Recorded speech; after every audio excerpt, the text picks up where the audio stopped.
Surfing করাই ছিল তার একমাত্র ভালোবাসা, আর ছোটবেলা থেকেই তার স্বপ্ন ছিল যে সে একজন পেশাদার সার্ফার হবে। কোডি তার মা অ্যাডনা এবং বড় ভাই গ্লেনের সঙ্গে বসবাস করে, কিন্তু এদের থেকেও তার আসল ভালোবাসা হলো সার্ফিং করা। আর সে সবসময় সার্ফিং নিয়ে ভাবতে থাকে। সে স্বপ্ন দেখে যে বিশাল ঢেউয়ের উপরে ছুটে চলবে সে। প্রতিদিন সে তার সার্ফবোর্ড নিয়ে ঢেউয়ের মাঝে ঝাঁপিয়ে পড়ে, কঠোর অনুশীলন করে নিজের দক্ষতা সে বাড়ানোর চেষ্টা করে। আর দেখতে দেখতে কোডি এখন অনেক বড় হয়ে গেছে, কিন্তু সার্ফিং এর প্রতি তার ভালোবাসা একটুও কমেনি।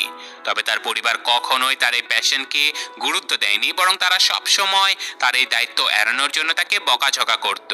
এমনকি শিভারপুলের অন্যান্য পেঙ্গুইনরাও তাকে খুব একটা গুরুত্ব দিত না, বরং তাকে একজন অলস এবং দায়িত্বহীন পেঙ্গুইন হিসেবে দেখত। কিন্তু একদিন পরিস্থিতি বদলে যায়। শহরে বেড়াতে আসে একটি উপকূলীয় পাখি যার নাম ছিল মিকি। সে একজন সত্যিকারের সার্ফার খুঁজছিল বিগ জির মেমোরিয়াল সার্ফিং প্রতিযোগিতার জন্য, খুব শীঘ্রই, যা পাঙ্গু নামের একটা দ্বীপে অনুষ্ঠিত হতে চলেছে। এটাই ছিল কোডির জন্য নিজেকে প্রমাণ করার এবং সবাইকে দেখিয়ে দেওয়ার একমাত্র সুযোগ যে সে আসলে কি করতে সক্ষম। সে প্রতিযোগিতার জন্য নিজেকে প্রার্থী হিসেবে নাম লিখিয়ে দেয়, কিন্তু একটা সমস্যা দেখা দেয়। তাদের ওখানে সার্ফিং করার মতো কোনো ঢেউই ছিল না, কারণ সার্ফিং করার জন্য প্রবল সমুদ্রের ঢেউ দরকার। তবে এই বাধা সত্ত্বেও কোডি হাল ছাড়ে না। সে মিকির দলের সঙ্গে থেকে যায় আর দৃঢ়ভাবে প্রতিজ্ঞা করে যে সে কোনো না কোনোভাবে একটা সুযোগ অবশ্যই তৈরি করে নেবে।